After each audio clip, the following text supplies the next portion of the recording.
Assim diz a palavra do Senhor.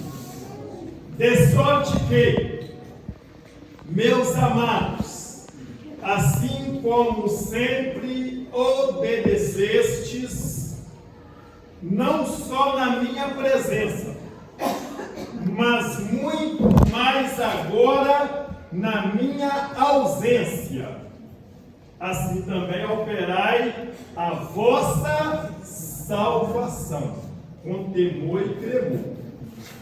Porque Deus é o que opera em vós, tanto o querer como o efetuar, segundo a sua boa vontade. Pai, a palavra pertence ao Senhor. Nós pertencemos ao Senhor. Tudo pertence ao Senhor. Porque a tua palavra mesmo nada. Do Senhor é a terra e a sua plenitude, o mundo e os que nele habitam. Então tudo pertence ao Senhor. E é privilégio nosso pertencer ao Senhor, ser propriedade do Senhor. Então use, Deus amado, cada palavra, cada termo, cada tópico dessa mensagem, para tocar no coração de cada ouvinte, mas que faça mudança, mas que tenha a mente aberta, o coração preparado para entender a vontade, o desejo, a procura da eterna salvação em Cristo Jesus, nosso Senhor. Esta é a nossa oração, Pai, no nome de Jesus. Podem se assentar. Irmãos, eu costumo dizer que são vários os momentos da nossa vida que nós, que pregamos a palavra de Deus, nós temos várias oportunidades de meditar, de aprender. E ontem, minha esposa e eu, nós estivemos de 9 da manhã, e foi mesmo, de 9 da manhã até as 13h20, mais ou menos, né, minha esposa? 4 horas e 20 minutos aprendendo acerca de evangelismo, principalmente para as crianças. Principalmente para as crianças. Só que algo chamou a minha atenção. E minha esposa também, ela comentou comigo no momento. Teve algo muito forte que, enquanto o ministrante falava, eu anotava, e o Senhor já falava: faça isso. Às vezes fala-se muito em evangelismo, fora da igreja, fora da nossa cidade, fora até mesmo do nosso país, do nosso estado. Só que percebemos em muitos momentos que antes de evangelizar fora, é preciso evangelizar dentro da própria igreja. Amém. Pastor, mas como assim? Porque infelizmente foi louvável que a irmã Josiane ministrou aqui hoje. Foi louvável quando ela disse que o tio foi recolhido na presença do Senhor. Porque a morte do justo alegra, mesmo que os que ficam tristes. Mas quando morre o justo, há alegria. Só que, infelizmente, muitas pessoas há que não entenderam ainda. E eu tenho certeza que nesse grupo aqui tem várias pessoas que não entenderam ainda sobre salvação. Que muitas pessoas ainda têm negociado com os prazeres do mundo. Que muitas pessoas ainda não entenderam a essência maior, o papel maior da igreja: conduzir os ouvintes para a cidade celestial. Esta é a principal função da igreja. E assim o Senhor falou ao meu coração, na noite de Santa Ceia, no próximo domingo, amanhã, fale com a igreja. Por mais que muitos que já são há algum tempo, já da igreja, por mais que alguns pensem que já sabem o básico, falem, repita para eles a essência da salvação. Porque não há nada mais terrível do que quando alguém fecha os olhos e os que ficam não se alegram pela salvação. Porque chorar pelos que partem faz parte, mas ser consolado por saber o destino precisa fazer parte também. Então vejamos a necessidade da salvação. O maior problema é o pecado. Coloque o texto, por favor, de Romanos, que todos os irmãos, acredito eu, conhecem muito bem. Todos pecaram.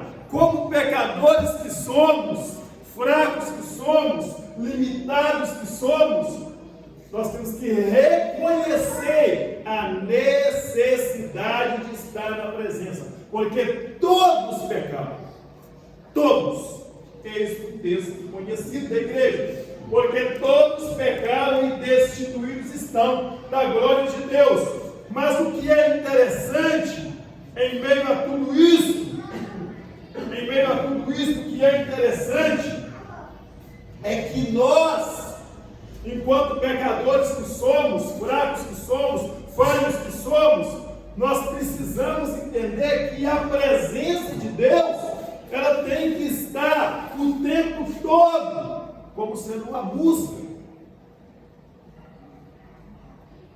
O mundo é muito mau, as pessoas são más, o sistema corrupto. Nós vivemos em um mundo, nós vivemos em meio a pecadores, a pessoas que não temem, a pessoas que não reconhecem, a pessoas que não aceitam, a pessoas que não têm interesse nenhum pelas coisas espirituais. E nós estamos aqui, inseridos no meio delas. Todos pecaram, todos. Então, a primeira consciência que temos que ter é que nós somos pecadores, é que nós somos falhos, é que nós somos fracos. E sendo pecadores, fracos, falhos, nós precisamos de Jesus o tempo todo, da presença de Deus o tempo todo, para nos fortalecer. Porque de nós mesmos, nós não podemos fortalecer. Eis que o Espírito está preparado, mas a carne é fraca. Então a presença de Jesus continuamente, o tempo todo, nos leva a não afastar da salvação. Não vou nem quis colocar aí para o menino colocar, porque a incapacidade humana que nós temos de salvar a si mesmo. Efésios 2:8. Pela graça sois salvos por meio da fé. Não vem de nós, é dom e dom gratuito de Deus. Jesus pagou o preço. Jesus sofreu por nós. Jesus enfrentou todas as dificuldades por nós, porque nós não podemos salvar nós mesmos fora da graça. A graça salvadora por meio da fé. A insuficiência humana, a incapacidade humana, só Jesus para limpar o nosso pecado. As impurezas temos que reconhecer. E a consequência do pecado, quando as pessoas começam a pecar, elas começam a afastar de Deus. Ainda há pouco, lá na comunidade de Corre do Fundo, pregando essa mesma mensagem, as pessoas andam na presença do Senhor por um tempo, estão motivadas por um tempo, as pessoas parecem que alicerçaram a fé, mas o pecado chega, corrompe a mente, o coração, e as pessoas se afastam. O que mais se tem em Braulinha, Belo Oriente, Minas Gerais, no Brasil e no mundo, são homens e mulheres que se afastaram porque o pecado veio, a carne foi fraca, os desejos dominaram e abandonaram Jesus. E miseravelmente, muitos já morreram sem retornar para a presença. Sem retornar para a presença. É interessante que o ministrante falou algo ontem assim, e o pior é quando alguns partem, ainda tem que ouvir alguém chegar, né, minha esposa, num culto fúnebre e falar: fulano era um homem de Deus, que não abria mão de nada pelo Senhor. E eu gostei da matemática que foi feita uma matemática até diferente da nossa, que se a pessoa frequentar 2 horas de trabalho espiritual por semana, serão 8 horas por mês, 12 vezes 8, 96 horas, 96 dividido por 24, 4 dias em 365 dias no ano, e quando é ano bissexto, 366, 4 dias. Só que nesses dias costuma você falar: estou passando mal, não vou hoje. Estou com dor de cabeça, não vou hoje. Ah, está com jeito de chuva, não vou hoje. Não estou legal, não vou hoje. E costuma, matematicamente, não ter 4 dias por ano de adoração. E eu pensei: isso é muito sério. Isso é muito sério. E as mesmas pessoas que têm esse comportamento querem morar no céu. Aí não tem jeito, porque vai ser monótono demais. Se não tem o trabalho espiritual, se não tem a igreja, se não tem um momento de culto como importante, como vai querer morar no céu? Achei muito interessante. Está anotado. Eu tenho muita facilidade de fazer apontamento desses trabalhos. Minha esposa sabe que eu fico lá com a caneta e eu anoto tudo que é interessante. Graças a Deus, eu tenho facilidade de ouvir, prestar atenção e anotar. A igreja atual precisa ser evangelizada. A igreja. Nós, quando eu falo igreja, eu me coloco na posição também. Precisamos ser evangelizados. Precisamos aceitar Jesus todos os dias. Porque senão nós corremos o risco de pensar que está indo para o céu e não estamos. As pessoas não têm interesse em oração passada. As pessoas não têm interesse. Qualquer coisa tira o foco. Substituímos o momento de louvar, de adorar, de cultuar por qualquer coisa. Priorizamos qualquer coisa. Frequentamos uma festa e chegamos às vezes às 19 horas, saímos de lá depois da meia-noite.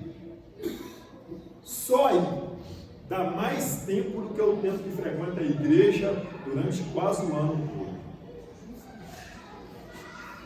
E é tudo bom, tudo legal. E olha que eu sou bem sistemático, vocês me conhecem. Eu sou muito de relógio, de horário. Mas por que, pastor, que você é muito de relógio, de horário? Já falei com minha esposa. Porque aqui está o irmão Zé Davi. Ele mora lá no alto do ar, mas irmão Lúcia. Vocês estão aqui, para acabar aqui. Tem alguns irmãos que vão por hora a porta 4 meses, 5 horas para o serviço. Eu sou muito de relógio. longe. Só que as pessoas deveriam entender a necessidade de buscar um pouco mais a Deus. Tem muita gente que não está buscando, não. E corre o risco de morrer e não morar no céu. Pastor, mas é muito pesado falar essas coisas na igreja. Não é pesado. Pesado é morrer para o inferno. Isso é pesado. Vocês me conhecem. Eu sou muito organizado com o tempo. Com o tempo. Só que as pessoas não estão querendo Jesus. Nós estamos deixando a vida espiritual muito assim, de qualquer maneira. Muito de qualquer maneira. Nós estamos deixando o tempo passar como se não tivéssemos que fazer nenhuma prestação de conta depois. E assim a salvação está em xeque.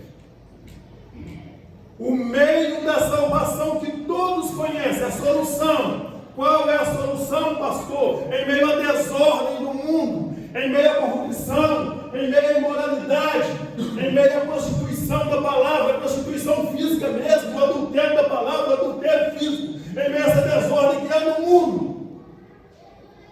Qual é a solução? Nem coloquei para citar, porque é o João 3,16. O amor de Deus.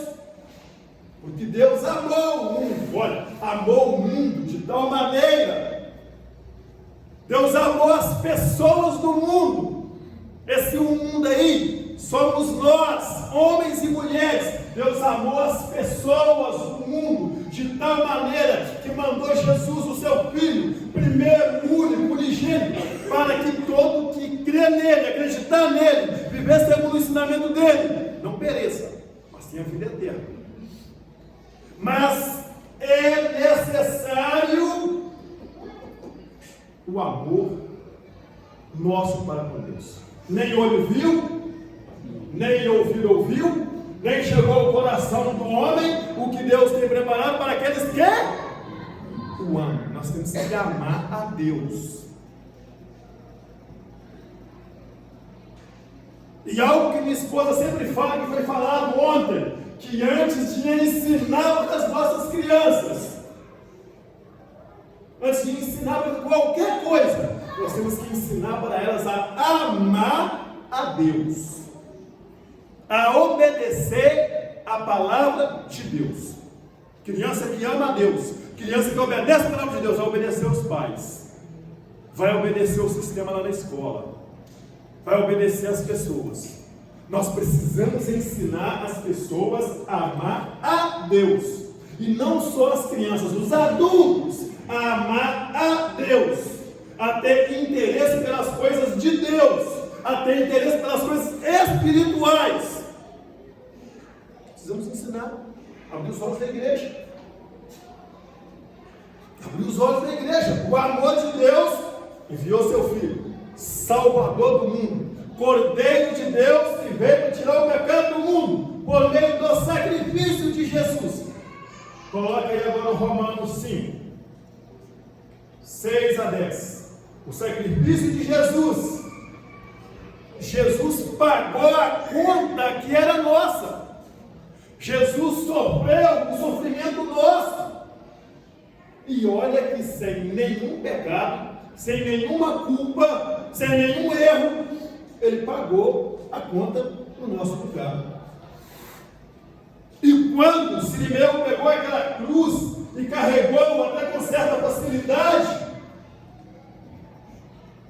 mas Jesus estava tropeçando e caindo com o peso, é porque a diferença que tinha entre o peso carregado por Sirimeu e o peso carregado por Jesus era grandiosa.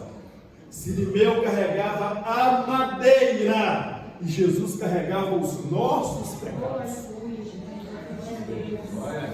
A diferença é muito grande. Olha o que diz o texto: porque Cristo, estando nós ainda fracos, morreu a seu tempo pelos ímpios. Jesus morreu pelos ímpios. Em resumo, ele morreu quando nós éramos ainda pecadores.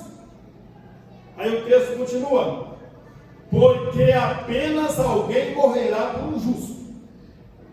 Pois poderá ser que pelo bom alguém ouse morrer. Ninguém morre por ninguém.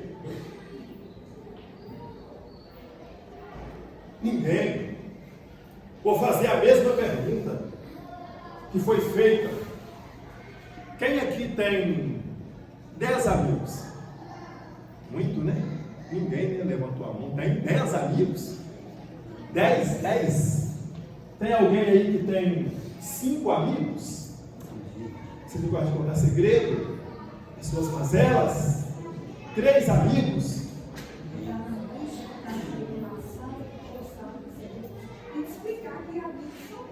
Entendeu? Mas amigo não é quem você está pensando. É aquele amigo que, se você estiver angustiado, ele está com você. Se você estiver doente, ele está com você. Se você estiver passando um aperto financeiro, ele está com você. Ele está te ajudando. Ele independe, porque amigo, só para a hora que tudo vai bem, tem demais. Só para falar coisas boas, tem demais. Há um cordel que diz assim: quando o homem tem dinheiro, todo mundo lhe quer bem. Porém, quando ele é pobre, já não encontra ninguém que o estime, pois o mundo não ama quem nada tem. Porque às vezes amigo do bolso tem demais. Amigo nos momentos de alegria tem demais. Mas e quando a sua vida estiver parecendo vir abaixo?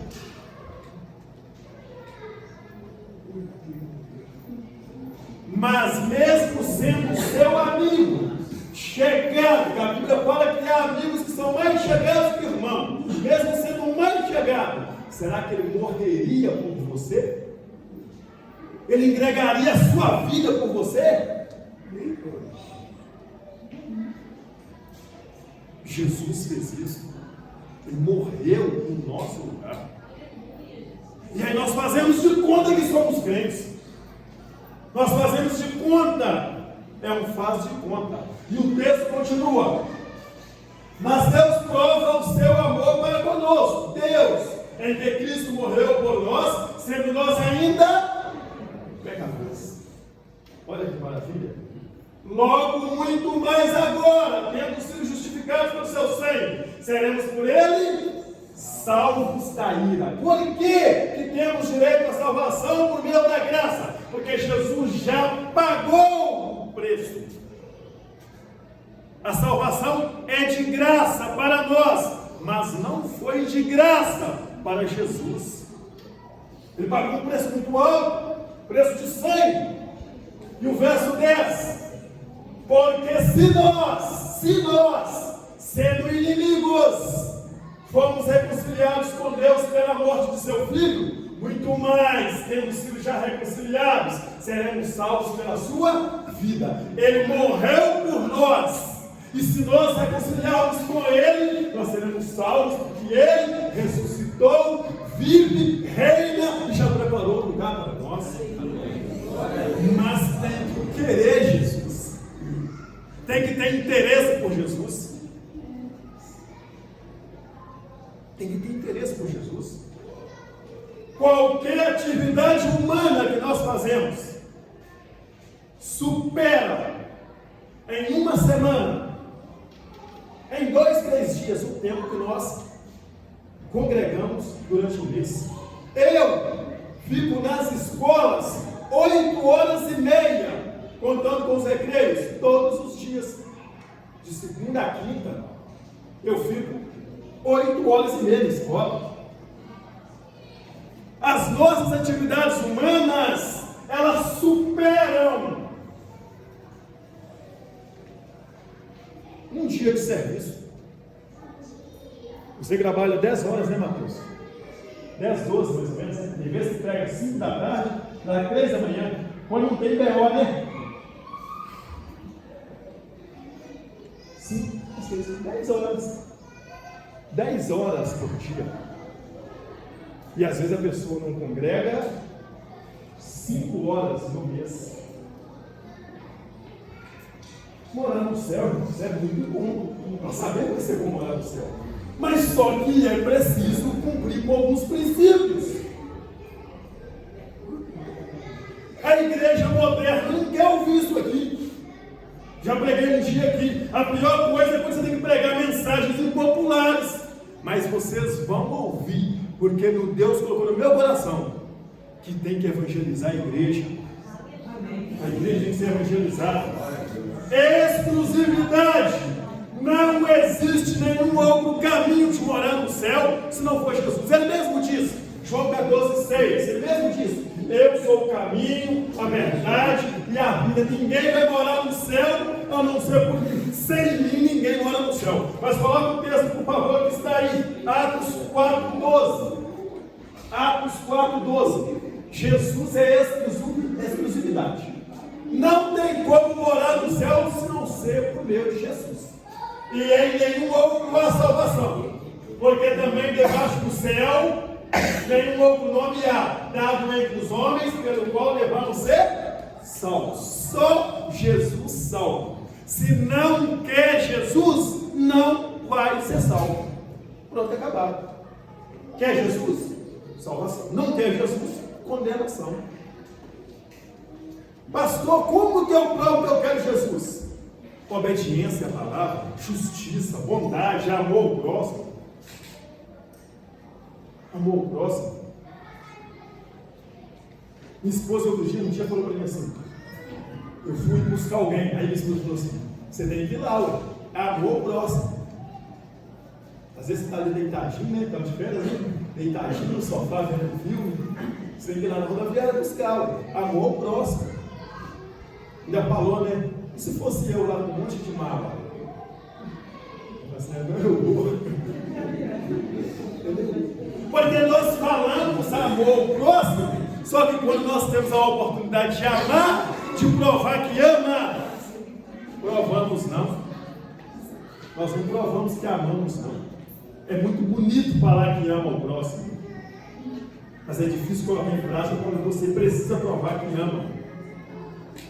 A resposta à salvação, a decisão, Atos 16, 27 a 31. Olha bem, ouvir e crer. Tem que ouvir e tem que crer. Olha que palavra bonita. E acordando o carcereiro e vendo abertas as portas da prisão, Paulo e Silas estavam ali presos. Veio um grande terremoto. As portas romperam e o carcereiro preocupado: e agora? O que eu vou fazer? Vou perecer. Os presos fugiram. Mas olha o que diz o texto: tirou a espada e quis matar-se, suicidar, cuidando que os presos já tinham fugido. Mas Paulo clamou com grande voz, dizendo: não te faças nenhum mal, que todos aqui estamos. Porque o verdadeiro servo do Senhor não precisa fugir. O Senhor liberta na hora certa, não precisa fugir.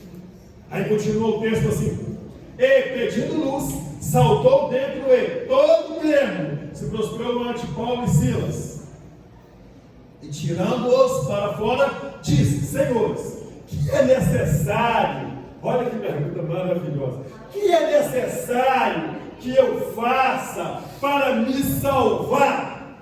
Eis a resposta. E eles disseram: crê no Senhor Jesus Cristo, e será salvo quem? Tu e a tua casa. Tu e a tua casa serão salvos se crer no Senhor Jesus. Esta é a condição. A condição para a salvação. Mas além de crer, ouvir, crer, é preciso confessar e receber. Conhecido Romanos 10, 8 a 11. É preciso confessar e receber. Porque o convite é feito, mas é preciso aceitar o convite. E muitas pessoas negam, rejeitam, excusam o convite. Mas quem diz? A palavra está junto de ti. Onde? Na tua boca e no teu coração. Esta é a palavra da fé que pregamos. Essa é a palavra verdadeira, é a palavra genuína, a palavra da fé. Esta é a palavra que deve ser pregada. A saber, se com a tua boca confessares ao Senhor Jesus e em teu coração creres que Deus ressuscitou dentre os mortos, serás salvo. Então é preciso crer com o o coração e confessar com a boca. Visto que com o coração se crê para justiça e com a boca se faz confissão para salvação. Olha o verso 11. Porque a Escritura, a palavra de Deus diz: todo aquele que deve crer não será confundido. Não será confundido. Nós não ouviremos.